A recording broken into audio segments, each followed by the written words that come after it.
You watch my reviews, but do you really know how I rate fragrances?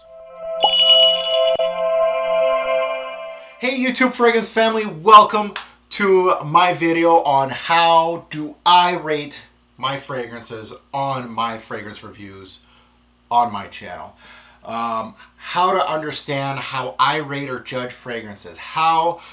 You all know, if you've seen a few of my fragrance reviews, if you've been with me since day one, you know I have a rating system at the end of every fragrance review to judge the fragrance in every single category that I believe has some importance to the fragrance. And my rating system has changed from year to year.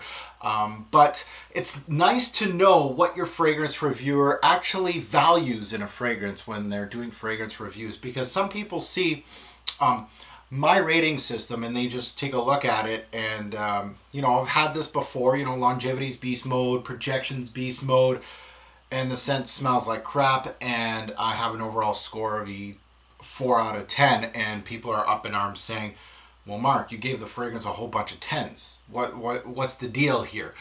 So this kind of video, I think, is great for people that are going to start subscribing to my channel. Hello, newbies. And people that have been with me for years, you kind of understand. I hope that you understand how I rate or judge fragrances.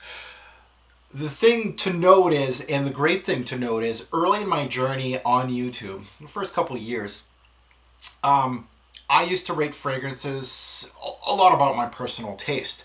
And the thing is my personal taste, if you take a look at my early reviews, it was either really, really high or really, really low, because I had my personal taste, right? I liked certain things. I liked certain notes. And the thing is having this channel kind of forced me, I didn't like fresh fragrances. I'm a fan of them, but I still prefer my darker fragrances, but that's another video on its own. The YouTube channel forced me to broaden my horizon, and the thing is my YouTube channel and my personal taste has pretty much coincided with each other. I'm looking for the exact same things that I did in a review, because for a review, I want to do it for the general public. I want to let you know, is it worth your money?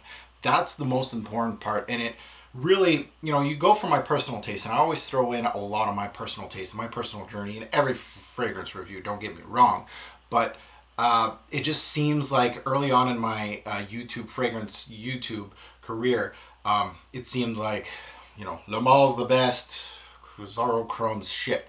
But now it's more tailored, and my taste is like that. I still think Chrome is crap. That's personal opinion, but I take a look at every single fragrance, and I take a look at it based on this criteria.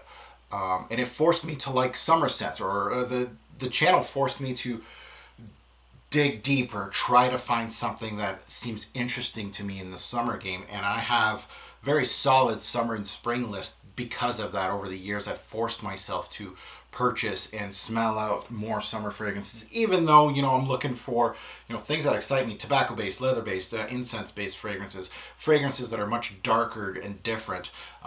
So it made me a better fragrance person. My collection is well more rounded because of the YouTube fragrance channel. So I thank all of you because of that.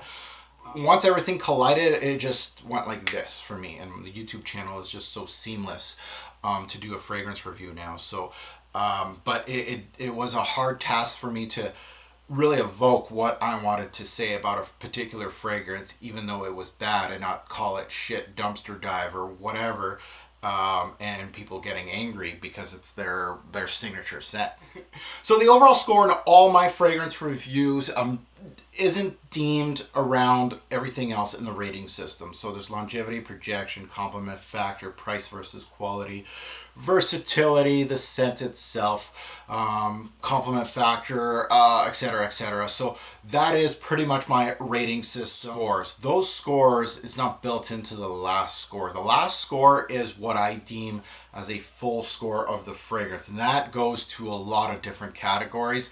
I'm not going to touch upon them all here, but there's things like, is it the standout of the fragrance house? That's going to give it a higher score, right? If Dior brings out a Dior, Sport Extreme, and it beats out every Dior in the lineup, that's a pretty freaking good juice. It's probably going to get a 10.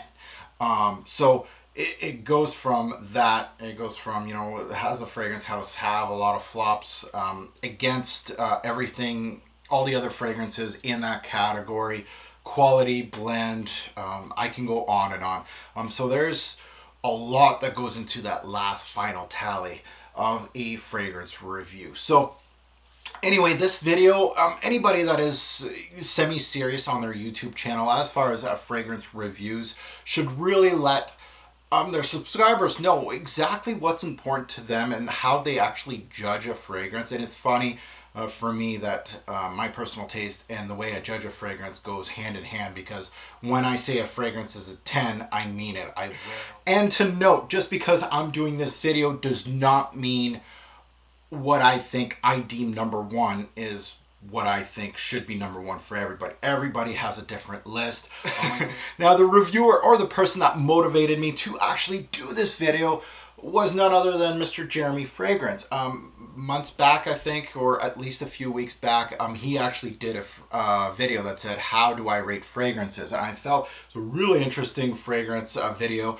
I had to click on it. I was like, oh yeah, I gotta click on this. Myself and him, pretty much our tastes do not align.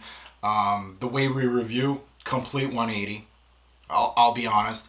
Not that his way is wrong or my way is wrong or we're right and he's right or whatnot. Everybody's different in their journey. And really, I just looked at his list and I expected what would be in the list and high and low. He nailed it right on the spot. At least he's not lying, because that's exactly what his channel is all about.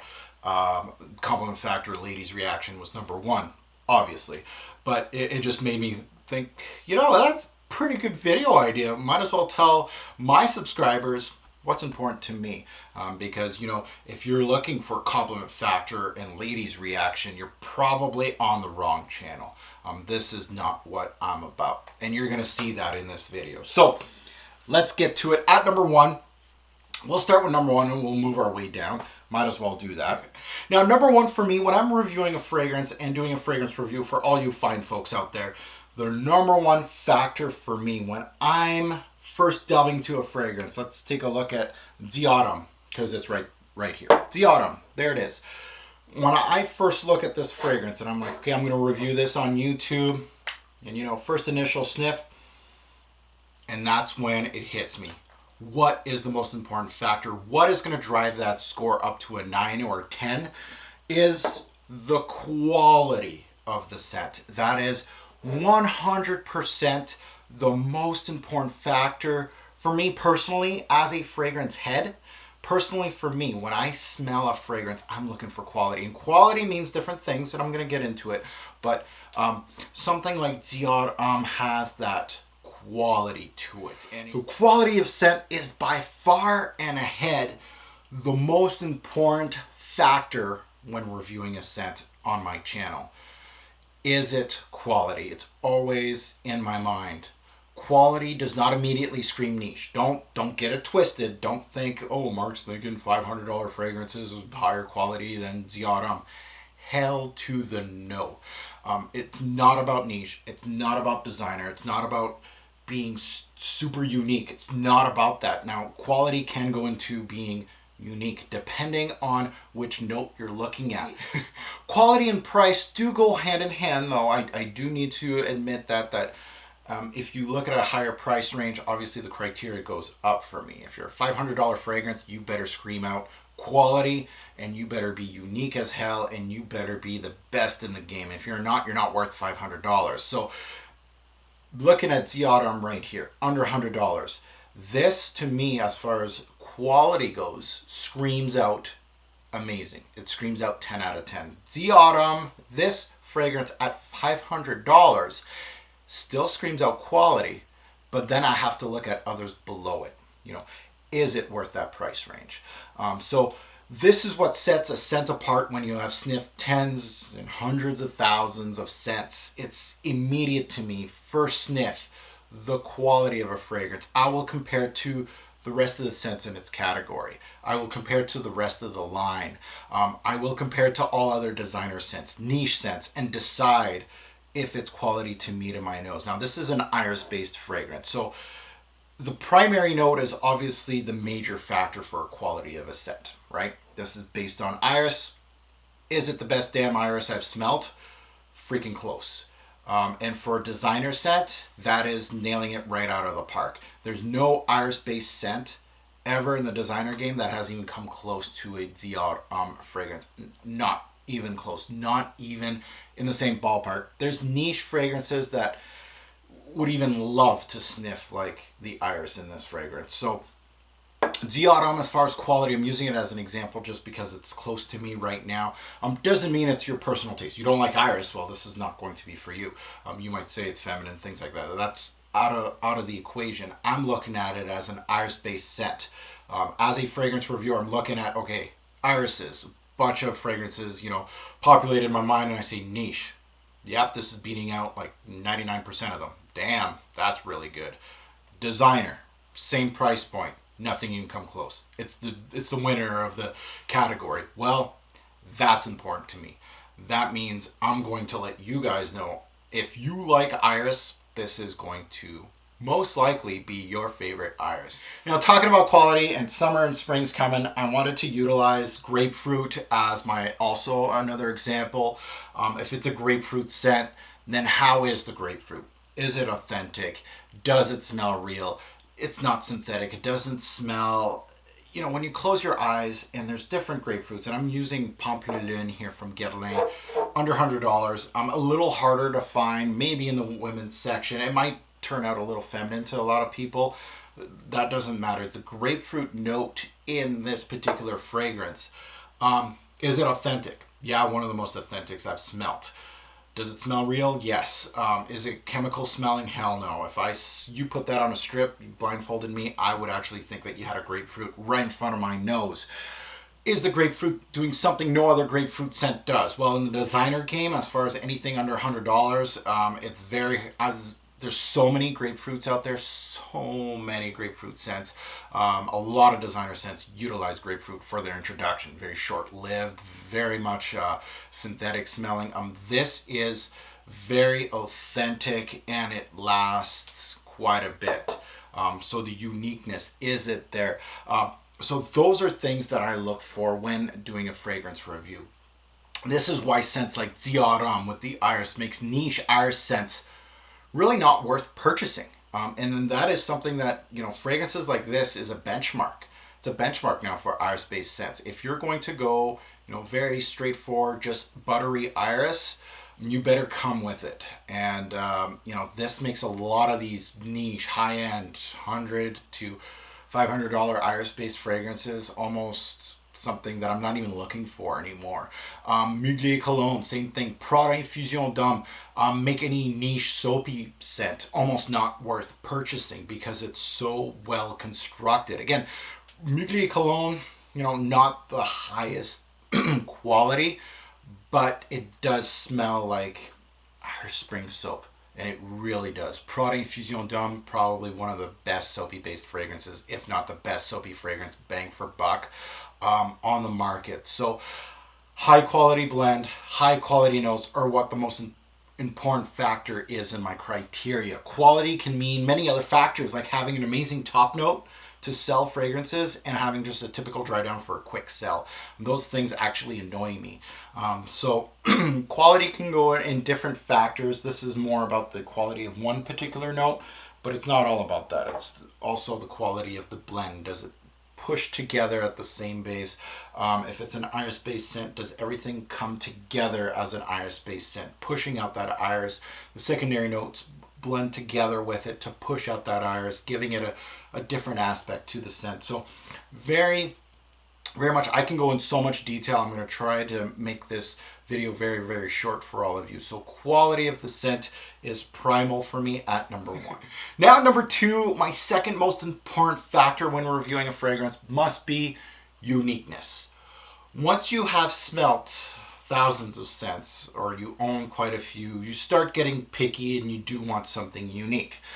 It's just a factor of anything that you go really delve into a hobby, right? If you have, you like rum, you're gonna go and try to find most unique, the best blended rum. Same thing with cigars, watches, things like that. So once you get into a hobby, doesn't matter. And it's not about being a snob or anything. It's something that it just comes naturally. It happens. You always always need those dumb reach scents. Fragrances that just you don't have to think about it. Green Irish Tweed comes to mind. Fragrances like Le Male's a dumb reach for me.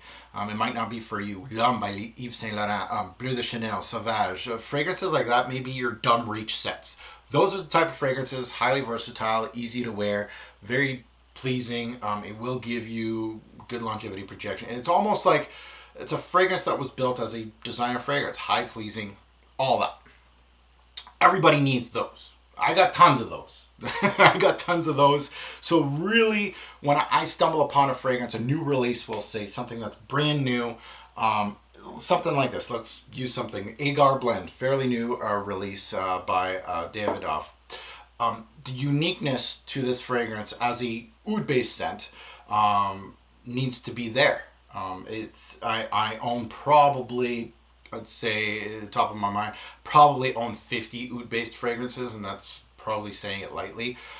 This better come with some sort of uniqueness to it.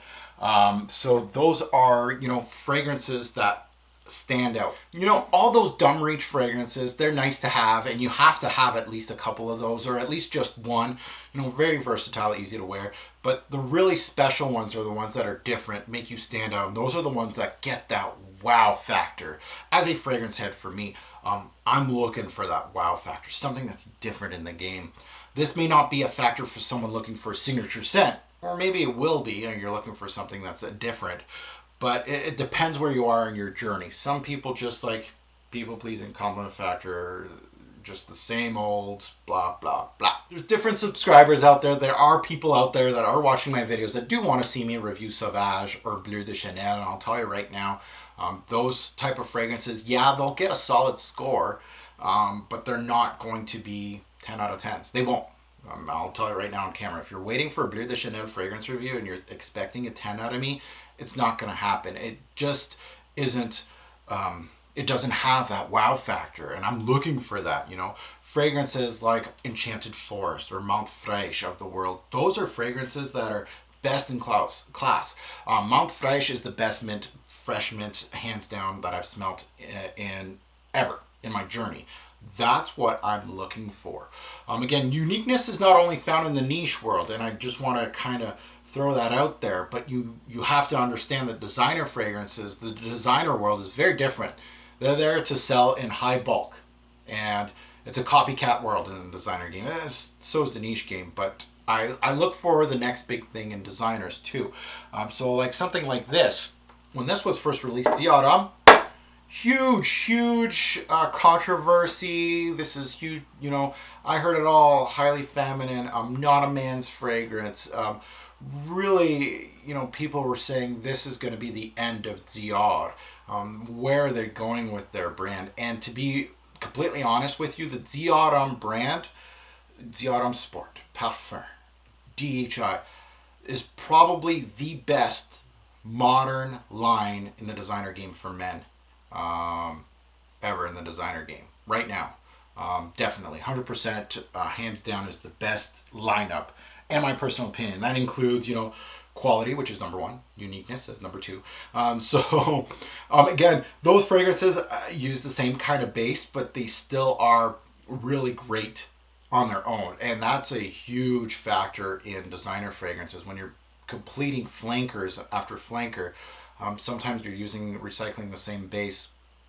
It might get a little redundant, but Mugler does the same thing with their Amen line, and they've done a great job with that. Uniqueness is huge for me, just because I want something different from brands.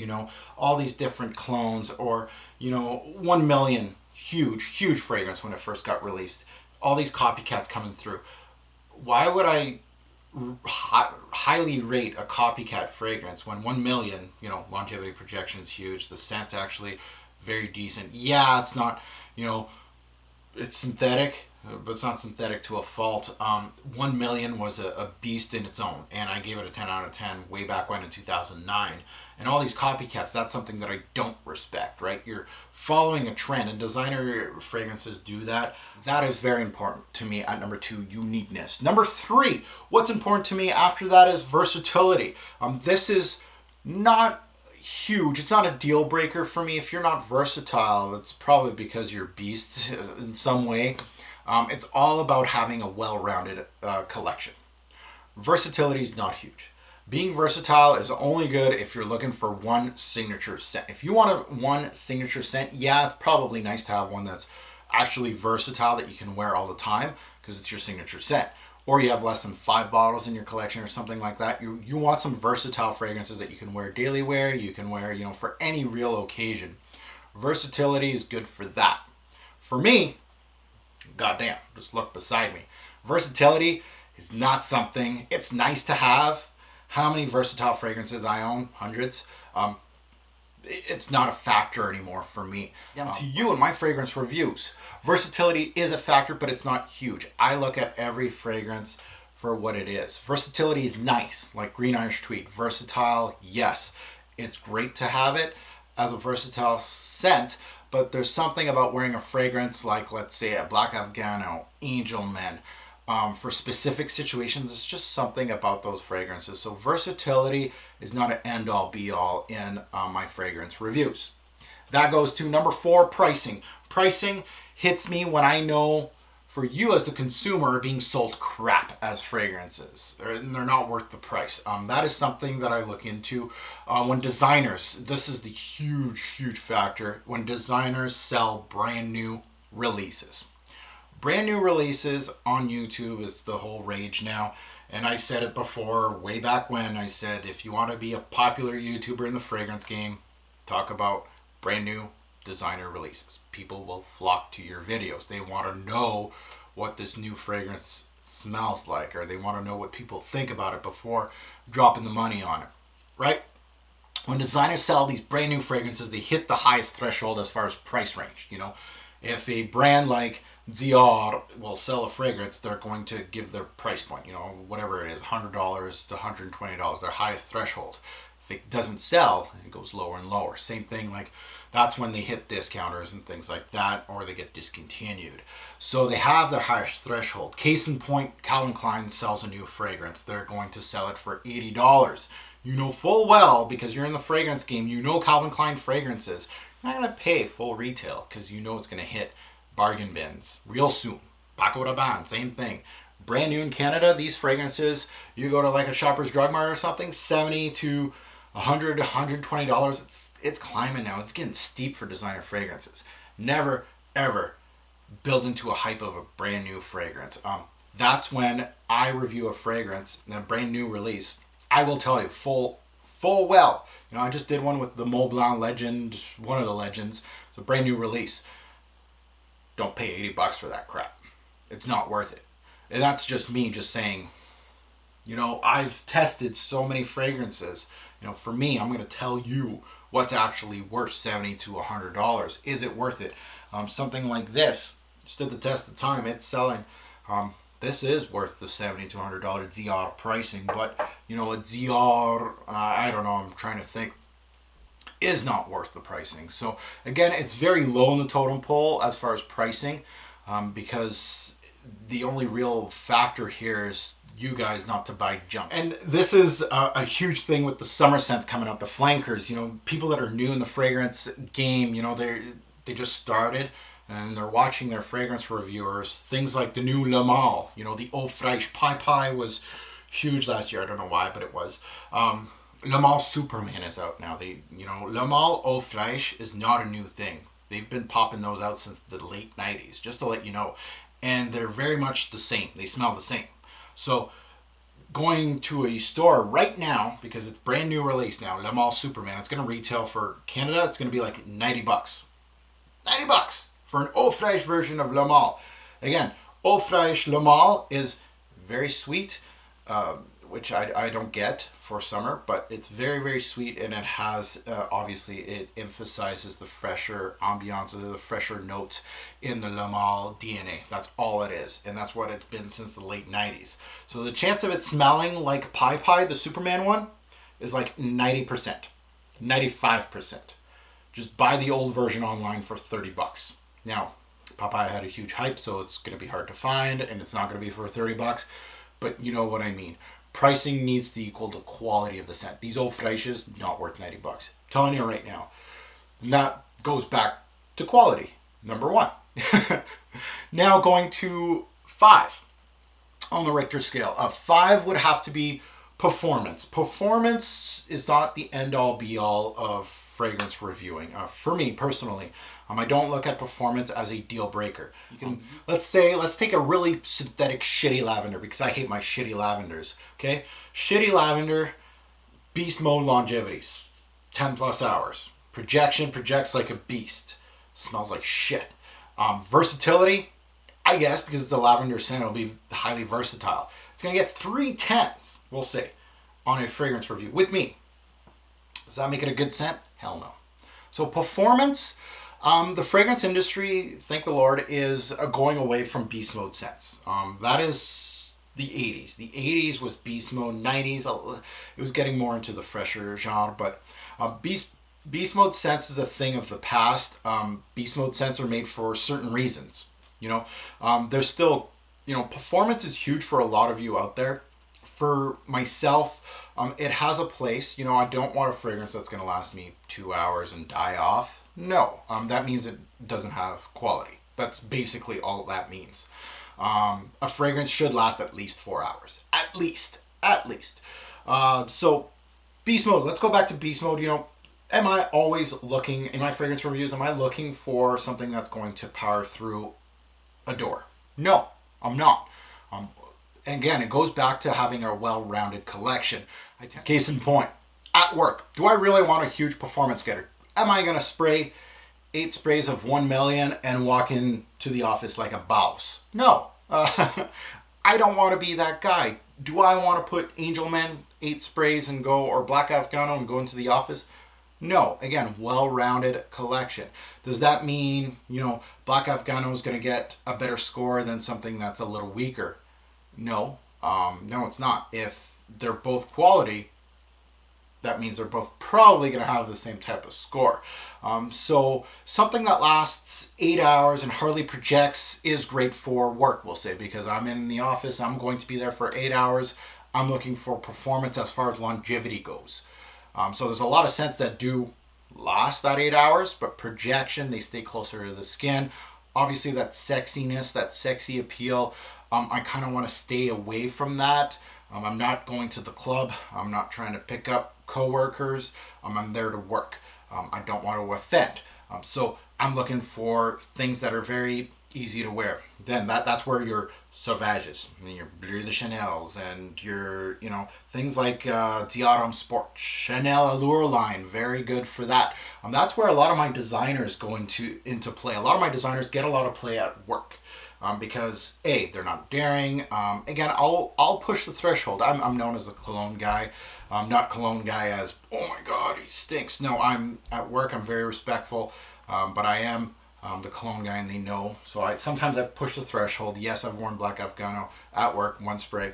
You know, hours later. But anyway. So for work, yeah, I want something that's going to last at least 8 hours, but projection's going to stay more to the skin. Maybe I want a short-lived scent that only lasts 3 to 4 hours, projects, something going to the gym or going for a walk or something. If I'm outside, yes, I do want a beast mode scent, especially during the winter time.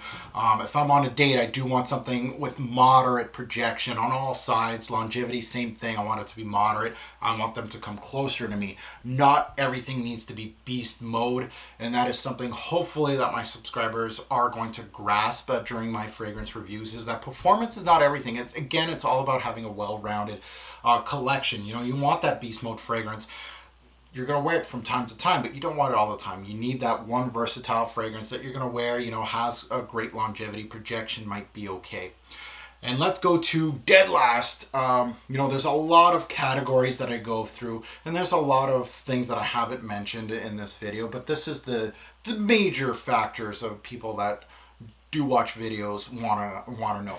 At number 6 and dead last, going back to my compliments video, I know people hated me for that video, thinking I was going towards a certain reviewer. I was not. It's my personal opinion. It still is right here. Dead last, compliments, ladies' reaction. It's not a factor in my fragrance reviews. It's very minimal. Why? Well, in a review, why would you want to know the people around me here in my hometown? Why should that affect your thinking about a scent?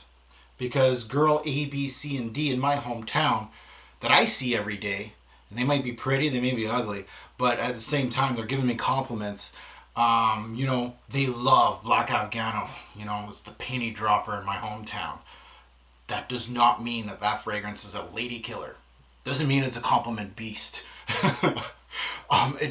That's the thing that it isn't a factor in my personal opinion when I shoot a review. I don't think it means anything. There's certain scents that, yes, they're almost universal as compliments. That's mostly designer. A lot of designer fragrances, they went through the process to have that kind of fragrance that is appealing to everybody.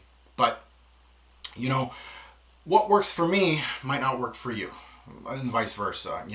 A fragrance that I wear quite a bit, if I don't wear a fragrance, it's not going to get me compliments. The case in point, right? Curve, highly complimented fragrance. There it is. I always use Curve as my example, just because it's very cheap. In the 90s, it was a huge compliment getter, still is. Very cheap fragrance. Doesn't mean that you have to pay a gazillion dollars to get compliments. It is what it is. Any fragrance that you wear a lot, and you dress well, you have manners, and the girl likes you from the get-go, this is not going to be a huge factor.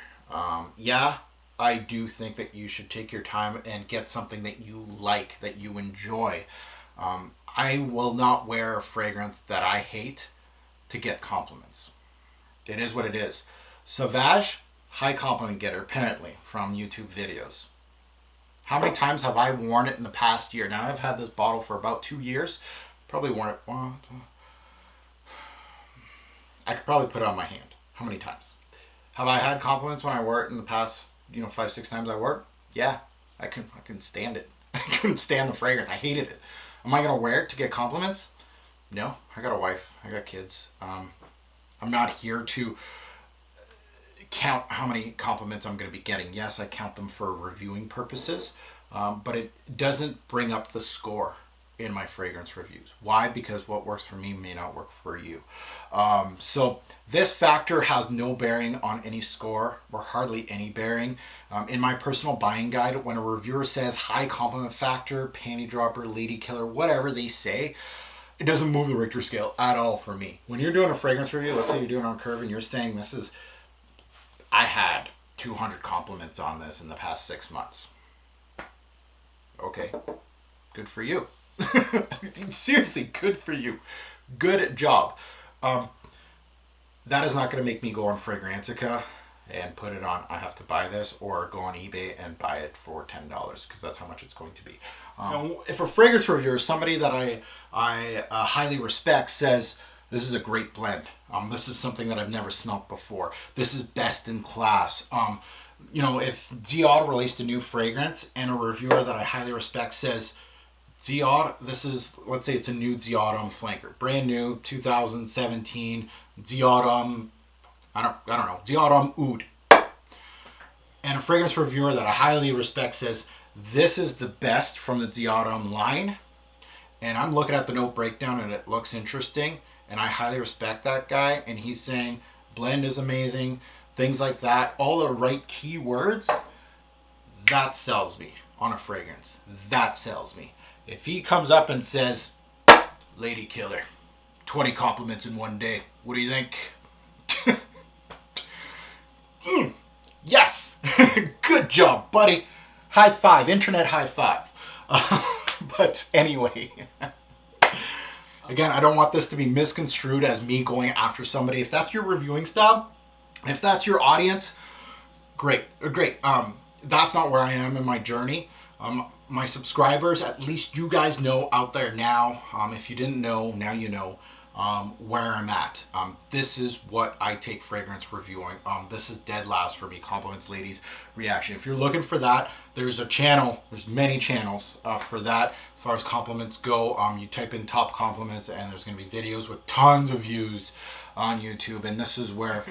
All right, hopefully you found this interesting. You found out a little bit more about my personal style, the way I review, and what I think is important in my fragrance reviews, and what I think is important in a scent.